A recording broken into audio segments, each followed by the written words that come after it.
Baik, Assalamualaikum warahmatullahi wabarakatuh.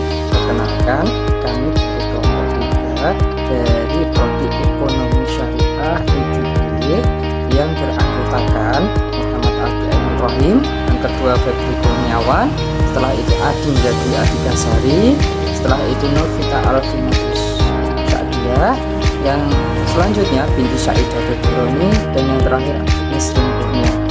Dalam hal ini, kelompok kami akan membahas tentang konsep analisis aspek ekonomi. Ya, kita memasuki materi. Definisi dari analisis aspek ekonomi yaitu menganalisis suatu proyek tidak hanya dari sudut pandang perusahaan, tetapi dari sudut pandang perekonomian secara keseluruhan.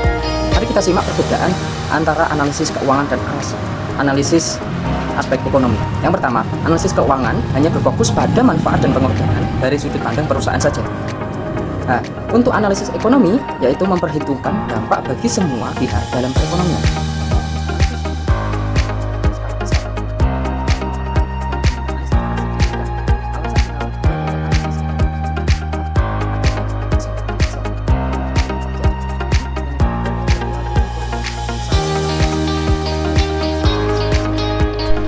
Poin B, konsep consumer surplus dan producer surplus. Consumer surplus adalah keuntungan yang diterima konsumen ketika mereka dapat membeli barang yang harganya lebih murah dari harga yang sebenarnya yang bersedia mereka terima atau mereka bayarkan. Proyek yang menambah pasokan barang dapat menurunkan harga dan meningkatkan consumer surplusnya. Kedua, producer surplus adalah keuntungan yang diterima produsen ketika harga equilibrium lebih tinggi dari biaya produksi. Proyek yang meningkatkan permintaan bahan baku akan menaikkan harga dan menguntungkan produsen bahan baku tersebut. Aspek penilaian manfaat proyek 1. Yang pertama yaitu menciptakan kesempatan kerja bagi masyarakat. Yang kedua, menggunakan sumber daya lokal. Yang ketiga, menghasilkan dan menghemat devisa negara. Yang keempat yaitu menumbuhkan industri lain di sekitarnya. Yang kelima, menyediakan kebutuhan konsumen dalam negeri. Yang keenam yaitu menambahkan pendapatan nasional. Aspek penilaian manfaat proyek kedua. Yang pertama, sisi distribusi nilai tambahan.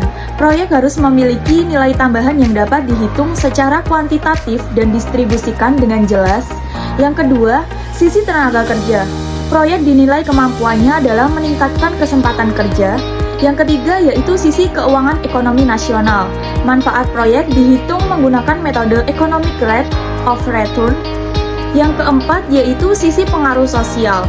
Proyek harus memberikan manfaat sosial seperti alih teknologi dan peningkatan mutu hidup.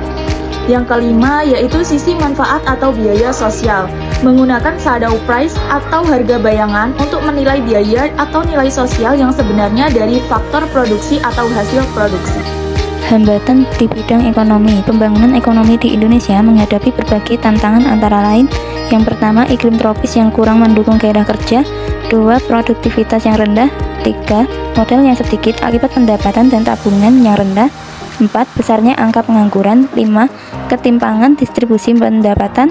6. Tekanan jumlah penduduk yang berat. Dukungan pemerintah.